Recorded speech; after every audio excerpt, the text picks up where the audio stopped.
جن لوگوں کی نوکریاں نہیں لگ رہی ہیں اور پڑھائی ڈگری ان کے ہاتھ میں ہے, انہوں نے مہنگے سے مہنگے جو ہے یونیورسٹیز اور کالج سے اپنی پڑھائی حاصل کر لی ہے, وہ اتنی مہنگی ڈگریز لے کے گھوم رہے ہیں مگر ان کا کوئی حال و چال نہیں ہے, تو آپ پلیز ان کے لیے کچھ مدد کریں, کوئی وظیفہ بتائیں. دیکھیں فضا, انسان کی زندگی میں خوشی اور غمی کے دونوں مسائل چلتے رہتے ہیں.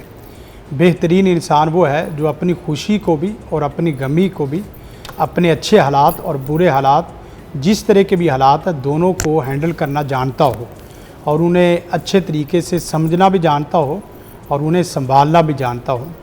اگر مسئلہ دیکھا جائے رزق کا, تو رزق کا تقریباً 80 سے جو نا وہ 90% لوگوں کے مسائل بنیادی طور پہ رزق کے ہی ہیں. اس وقت معاف کرنا کہ تعلیم کا جو ایریا ہے, تعلیم کا میدان ہے, اس کو بھی اگر دیکھا جائے تو وہ تعلیم بھی بطور رزق کے حصول کے کی جاتی ہے. دنیا میں کبھی بھی ایسا دور نہیں رہا کہ جو تعلیم ہے وہ رزق کے حصول کے لیے کی جاتی ہو, لیکن یہ وہ دور ہے کہ جس میں تعلیم بھی باقاعدہ رزق کو سامنے رکھ کے کی جاتی ہے. مثلا جو مارکیٹ کی ڈیمانڈ ہے اسی کے مطابق ڈگری ہے. کبھی آپ دیکھتے تھے کہ کامرس اس کی بڑی اہمیت و ویلیو تھی اور کالجز بہت عام تھے, لیکن یہ ہے کہ اس وقت تو وہ ہمیں نظر نہیں آتے, ان کے زیادہ تر اسٹوڈنٹ بھی اس طرح نظر نہیں آتے. اسی طرح آپ دیکھیں تو اس وقت پیچھے MBA وغیرہ اس کی بڑی ڈگری جو نا وہ چلنے والی تھی, لیکن اس کے بعد جب IT کا دور آیا تو وہاں یہ ڈگریاں بھی اسی طرح چلتی گئی جی.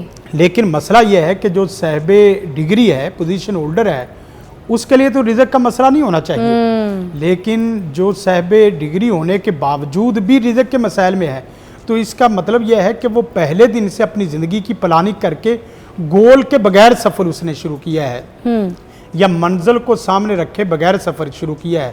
اس وقت بچوں کے پاس اگر پھر بات کی جائے کہ تعلیم کے میدان میں جو لوگ پریشان ہیں, ان کے پاس یا تو تعلیم مکمل نہیں ہے, یا تعلیم مکمل ہے تو لائف سکل نہیں ہے, اور اگر تعلیم میں لائف سکل بھی ہیں تو جو مارکیٹ کی ڈیمانڈ ہے اس کے مطابق نہیں ہے, جس کی وجہ سے میرا علم میرے حد تک تو بہت مفید ہے, لیکن کیا میرا علم آپ کے لیے بھی مفید ہے؟ اگر دیکھا جائے کہ میرا علم, آپ کہہ رہے ہیں کہ عملی طور پہ پہلے کچھ کرنا ہے, عملی طور پہ پہلے یہ کرنا پھر اللہ تعالیٰ سے دعا مانگیں, پھر اللہ تعالیٰ سے. ایک کال بھی ساتھ ہے, نائلہ ہے, میں آپ سے بات کروانا چاہوں گی. جی نائلہ السلام علیکم, بات کیجئے گا شفیق الرحمان صاحب سے. وعلیکم السلام. جی آپ جی شفیق صاحب, ہاں بولیے گا نائلہ. کال ڈراپ ہو گئی, she was on wait. Anyway آپ کال کر سکتے ہیں اور اپنے ایشوز جو ہے وہ پوچھ سکتے ہیں, اس پہ آپ کو وظیفہ جو ہے شفیق الرحمان صاحب بتائیں گے. مگر میں آپ کو بتا رہی ہوں آج کا جو شو ہے وہ فائنینشیل ایشوز جن لوگوں کو ہے وہی اس پہ وظیفہ لیں گے, جو ٹاپک ہے اسی حساب سے رہیے گا. تعلیم میں ہم بات کر رہے تھے, تو تعلیم میں بنیادی طور پہ یہ ہے کہ اگر آپ نے اس کے ذریعے رزق ہی کمانا ہے تو سب سے پہلے دیکھیں کہ مارکیٹ کی بنیاد میں مارکیٹ آپ سے ڈیمانڈ کیا کرتی ہے. آپ کا جو ڈپارٹمنٹ ہے وہ آپ کے پیشن اور پروفیشن کو جو نا وہ بالکل لے کے چلتا ہے کہ نہیں, میرا پروفیشن کچھ اور ہے, میرا پیشن کچھ اور ہے. دنیا کی سب سے زیادہ تکلیف دہ زندگی یہ ہے کہ اس کا پیشن کچھ اور ہو اور اس کا پروفیشن کچھ اور ہو, جس کی وجہ سے آگے مسائل بنتے. اب مثلا یہ ہے کہ میں جس مارکیٹ میں جا رہا ہوں اس کے اعتبار سے میرے پاس کوئی ایک جملہ, کوئی ایک سبجیکٹ, کوئی ایک صلاحیت نہیں ہے کہ آپ میڈیا کے میدان میں اچھا بولنے والے ہو, آپ تحقیق کے میدان میں اچھا لکھنے والے ہو, آپ فیلڈ کے میدان میں اچھے محنتی اور باصلاحیت قسم کے ورکر ہو. کوئی بھی اس طرح کی صلاحیت نہیں ہے تو آپ کی ماسٹر ایم فل لیول کی PhD ڈاکٹریٹ کی ڈگری میرے لیے مفید نہیں ہے. ایسے ہے, آپ نے جب اپنی ڈگری کو مفید بنانا تو اپنے اس چیز کو دیکھیں اپنے سکلز کے حساب سے, اپنے سکل کے حساب سے.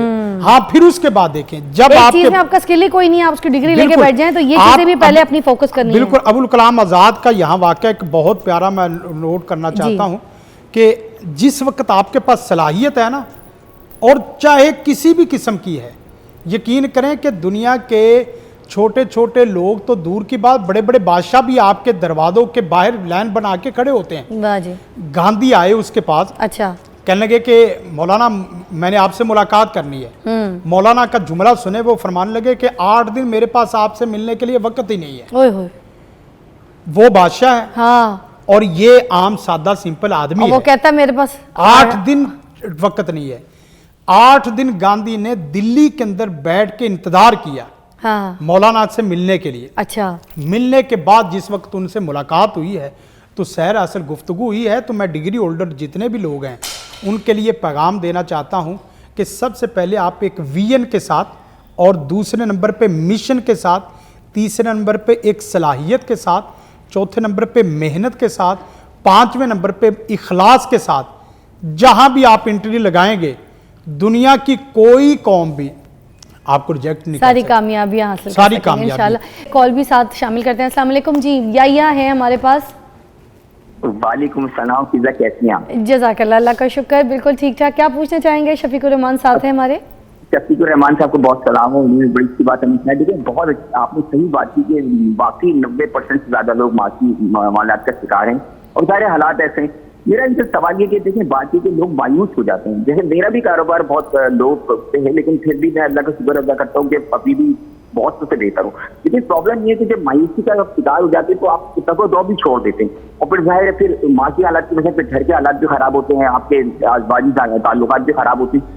तो ये जो ठहराव अपनी जिंदगी में हमें लाने के लिए क्या करना चाहिए? देखिए वो तो होता है, ऊपर नीचे होते हैं मामला, रिस्क में बरकत के लिए तो आप मुझे बताएंगे ही, लेकिन जो अपने आप को सेल्फ कंट्रोल करना कि जब इन हालात में अपने आप को इधर उधर, यानी इंसान कुफर में भी चला जाता है बाज़ औक़ात मायूस, तो उसको आप कैसे कोप अप करेंगे, ये मेरा सवाल है। देखिए कुरान मजीद को देखा जाए तो ला तकनतु मिन रहमतिल्लाह, ये उसूल है कि मायूसी बिल्कुल भी कतन नाजायज़ है, हराम है। सैयदना याकूब अलैहिस्सलातु वस्सलाम ने भी अपने बेटों को फरमाया कि ला तय्यसु मिन रौहिल्लाह, अल्लाह की रहमत से मायूस मत हो। मतलब मायूसी कुफर है। मायूसी कुफर है। इसलिए पहली बात तो ये हमें ज़हन में बिठानी है कि मायूसी बिल्कुल करीब नहीं आने देनी। ठीक। हाँ, अगर इसके बावजूद भी मायूसी आ रही है, जान ही नहीं छोड़ रही, तो उसका बेहतरीन हल अत्तवक्कुल अलल्लाह है, अल्लाह ताला पर तवक्कुल करना कि ये जो काम मैंने पहले किए हैं ना, ये पहले मैंने नहीं किए, ये अल्लाह ने किए हैं। अब भी जो काम रुके हैं ये मैंने नहीं रोके, ये अल्लाह के हुक्म से रुके हैं। तो एक दुआ है, रब्बाना अलैका तवक्कलना व इलैका अनबना व इलैकल मसीर, या अल्लाह ऐसे हालात में भी मैं बंदा फ़कीर सिर्फ़ तेरे पे तवक्कुल करता हूँ। मुझे ये इल्म है कि तू ही है जो यूनुस अलैहिस्सलाम को मछली के पेट से निकालने वाला है, सुभान अल्लाह। तू ही है जो गार में फंसे हुए 3 लोगों को बगैर मददगार के निकालने वाला है, बेशक। तू ही है जो यूसुफ अलैहिस्सलातु वस्सलाम को कुएं में गिरने के बाद बादशाह बनाने वाला है। सुभान अल्लाह। मेरा गिरना कोई बड़ा गिरना नहीं है। क्या बात है। मेरे लिए मेरा रब जब मेरे पास है और मेरे साथ है, ला तहज़न इन्नल्लाह माना, कितना प्यारा जुमला है। जब रसूल कायनात और सैयदना अबू बकर सिद्दीक़ रज़ियल्लाहु ताला अन्हु गार में फंसे तो फरमाया कि अबू बकर परेशान मत होइए, अल्लाह हमारे साथ है। क्या तो बात है। रब्बाना अलैका तवक्कलना व इलैका अनबना। और दूसरा वजीफ़ा ला हौला वला कुव्वता इल्ला बिल्लाह, कि या अल्लाह मैं तेरे से हाथ जोड़ के पनाह मांगता हूँ कि मेरे से जो कमी कुताही हुई है फिर भी तेरे से तौबा इस्तिग़फ़ार करता हूँ, और अगर कमी कुताही के साथ साथ कुछ ऐसा मसला हुआ है जो तेरी नाराज़गी का सबब है, या अल्लाह मैं तेरे से पनाह मांगता हूँ। तो एक ये रिज़्क़ की बढ़ोतरी के लिए भी, और मायूसी के लिए एक और दुआ बहुत प्यारी और परफेक्ट। अच्छा जी। आमनतु बिल्लाहि व रसूली, मैं अल्लाह और उसके रसूलों पर ईमान लाता हूँ। मायूसी का मतलब अल्लाह और उसके रसूल से ईमान तोड़ना चाहता है शैतान। आहा। आमनतु बिल्लाहि व रसूली।